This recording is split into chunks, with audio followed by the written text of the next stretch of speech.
ba, uy. Yan na, oh. So, yung wala na pang plastaran, wala pa na siya ng open. Pasyente. Okay, so i-plug lang sa akin. Okay, so, kuwan pa ka ng, sana ka na, ano pang patient, flat position pa ka ng hinda pa. So, let's say, kuwan ka na, muslog pa ka sa mga pasyente. So, daladala niyo yung mga frame. Ha? So, let's say morning entrance. Okay, knock the door ka. Okay? So, tatlo. Open the door. Okay, so, sunod ka. Excuse me, ma'am. Hey, ma'am, good morning. My name is Paul, your caregiver for today. May I know your name, ma'am? Okay, so, Ma'am Rachel. So, I am here to perform perineal care. So, ma'am, may I have your hands or wristband to confirm your identities? Okay?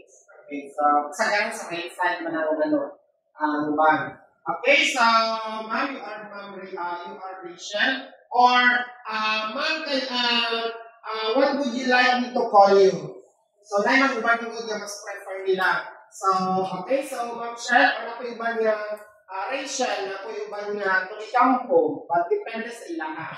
Okay, so, ma'am, would you like me to call you Rachel? So, I am here, ma'am, to perform perineal care, and I have here the equipment gathered for the procedure. So, may you please allow me, ma'am?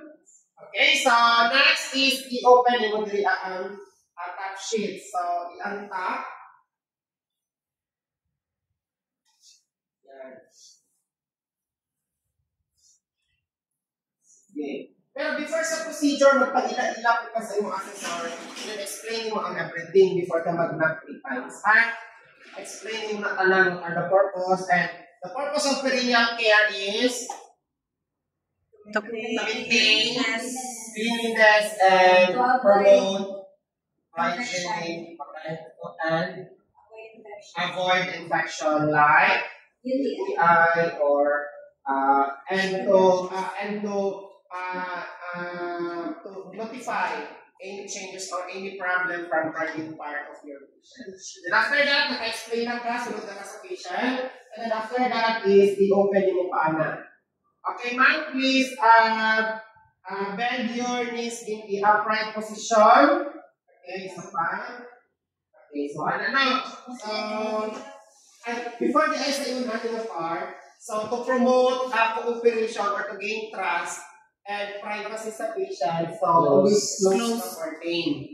Or the curtain in between to the other patient's bed. Okay? Then after that, so to promote privacy. And after that, okay, ma'am, so please cooperate. I'm going to please place your knees in the upright position. So, okay, next. So, ano? Okay. So, let's say, sorry. So,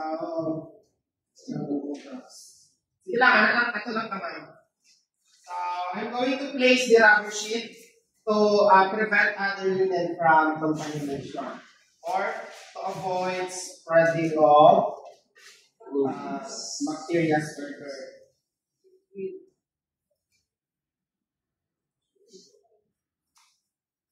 So, napag-move siya. Mas maligas naman. Ayan. Okay, good.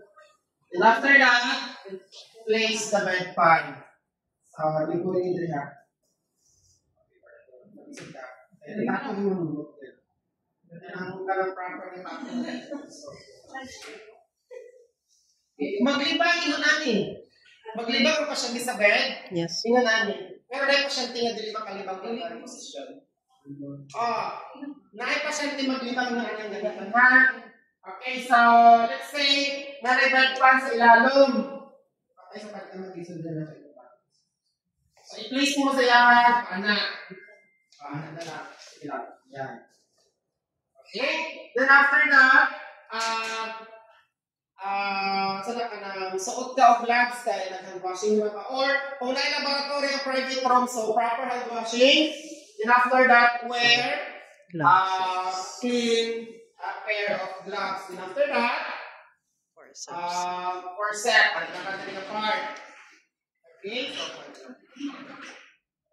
So, first water. So, wet the patient's private part. So, masaon sa nimo para medyo pumupot ng gamay. So, saan mo sa mga ito na dili. So, kaya minsan mag-limpyo ka na dili pa kayo basa. So, pag basa, so, bago na sa kuya. So, dito na nihama. Then after that, so, nabasa na, one piece of cotton ball, or one piece of cotton balls, and after that,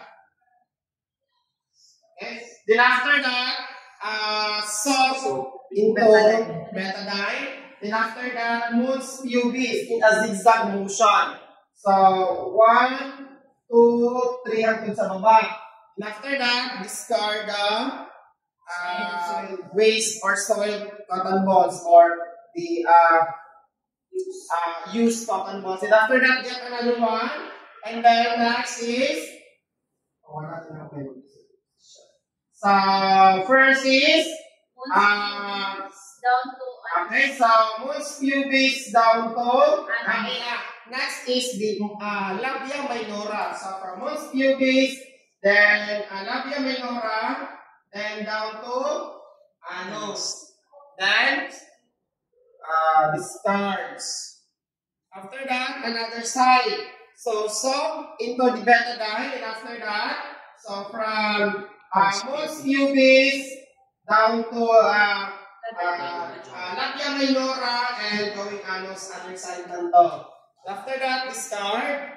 The next, so from moves pubis going to labia majora. So one stroke only, and after the discard. Another cotton balls, so soak in the betadine, after that other side. So from moves pubis down to labia majora and going to anus. Then discard. Okay? So and after that, so center. Pwede na po sa una, pwede na po sa ulahin.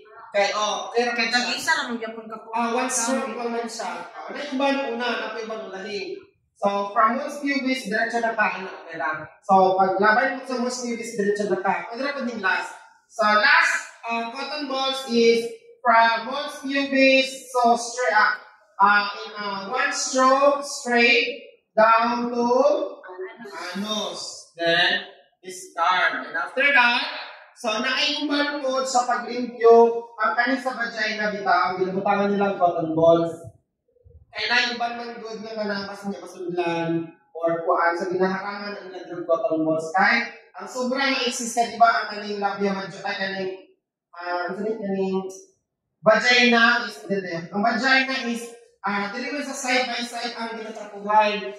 So, para uban, ang good ka ng sobra-sobrang pagsok bitaw. So, mag-awa siya, mag-good din sa vagina. So, may uban, tinatabunan nila ang vagina. Tinatabunan nila ang cotton balls. Para kung naay mo exist ng mga betadine mo absorb ang cotton balls na nakastack nila. Dili pag isulod, i-ano lang. Cover. Murag i-cover lang. I-cover lang. Then after that, so, pinala naman yung cotton balls. So, one cotton balls, one pubis. Then, labia minora, dalawa, tatlo na. Then, labia majora, lima. Then, last is a growing na po the part. So, and then, so from most pubis, so in, most pubis in a C motion, ang paglimpyo mo na ito front inner to outer. Front inner to outer. So, okay na ito na number 1 is itong Center. Center. So, from inner to outer na paglimpyo. Then last is, from most pubis in a zigzag motion down to, growing, then going to nose. After that, so, then most pubis in a zigzag motion, and then growing part going to nose, then discards. Okay, so pag napakay cotton balls, i-limpyo nyo sa groin. Groin. So, dito sa anus ang last. Okay, so, ano sa anus, natuloy something din ang mga hair. So, ang purpose of it is to prevent po sa iyang anus na hindi man maanuhan, kung hindi ko siya nyo basta-basta tanggalon kay moro ko siya nag-absorb sa mga hugaw, muharang mo kung madikit na mo ng mga hugaw sa mga hair. Okay? So, and after that, ilan na mga cotton balls? 9 cotton balls ang gamiton. Okay? So, mons pubis, labia minora, labia majora, groin, and then last is anus. Okay, yung anak pag sa babae. Okay, 1, 2, 3, 4, 5, 6, 7, 8, 9.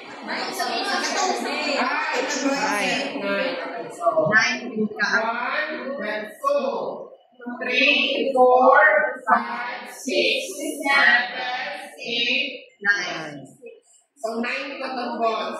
Na uban 9 na ay uban 7 lang na cotton balls.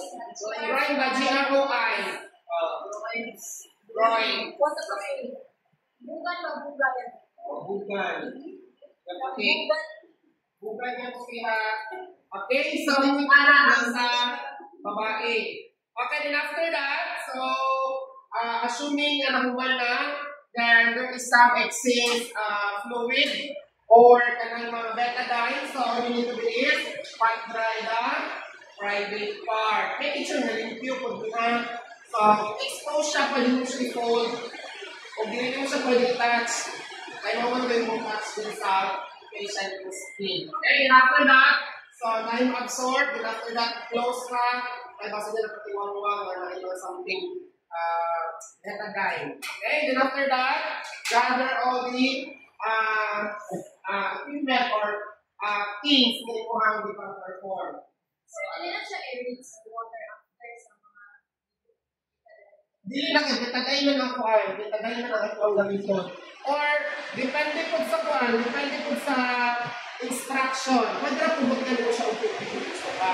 So another cotton balls na buka or 1 cotton balls na iwan mo siya makuha ang katuwa. Ang purpose ng ko dapat mo itong yung atong betadine.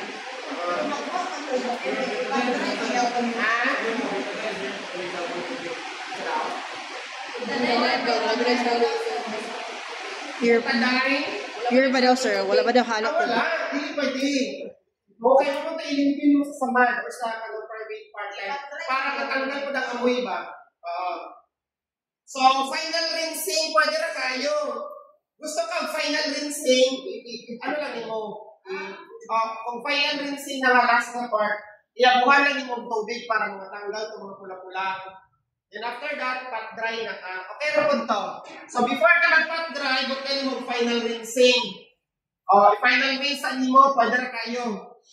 So, after mo nag-perform of 9 cotton balls, okay? So, I'm going to perform, I'm going to pour the water to the patient's private part for final rinsing. After that, pat dry the private part. And after that, tanggalon. Yan na.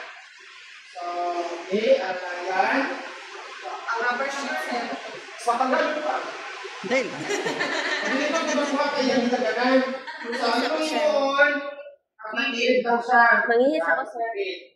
Yan. After that, especially pag nagpo ang patient, hindi man mo magkaswat. Kung dili mo na mo paano sila magusog. Ang imo anak is, ano man ang imo anak o patakiliro nimo. Para mag-ginani mo dili na side, tapos dito na po sa titas. Okay?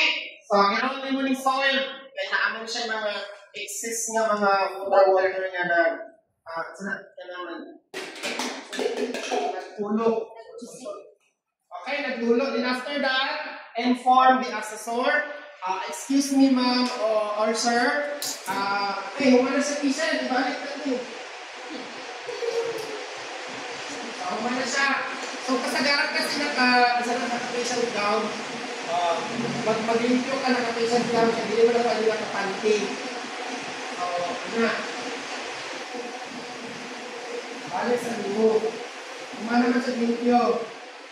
So, ibalik limo. Okay? Then perform my turn.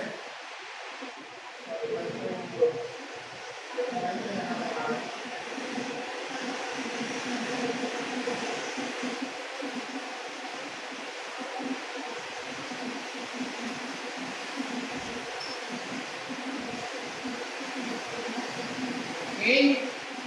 So, okay na si patient.